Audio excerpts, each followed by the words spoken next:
ഇന്നലെ ആ കൊലപാതകത്തിലെ ആ സ്വന്തം ഉമ്മയെ തലക്കടിച്ചിട്ട് ഇങ്ങനെ തല നിലത്തടിച്ചിട്ടാണ് അവർ കൊലപ്പെടുത്തുന്നത്.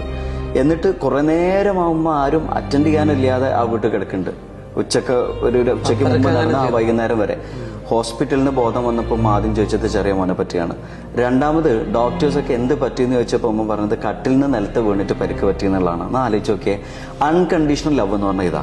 അത് ലോകത്ത് ആർക്കെങ്കിലും അൺകണ്ടീഷണൽ ലവ് ഉണ്ടെങ്കിൽ രക്ഷിതാക്കൾക്ക് മാത്രമാണ്, എസ്പെഷ്യലി ഉമ്മമാർക്ക് മാത്രമാണ്.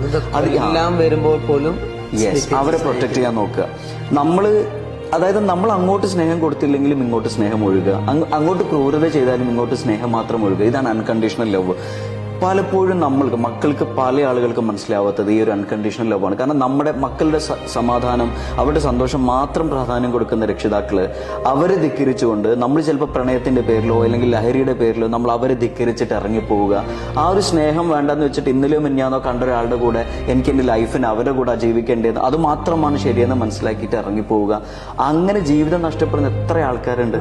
അപ്പൊ നമ്മൾ ആലോചിക്കേണ്ടത് ഈ രക്ഷിതാക്കള് എന്ന് പറയുന്ന ആ ഒരു വലിയൊരു ദൈവത്തിന്റെ ഒരു സാന്നിധ്യമാണ് ഈ ഒരു വേൾഡില്.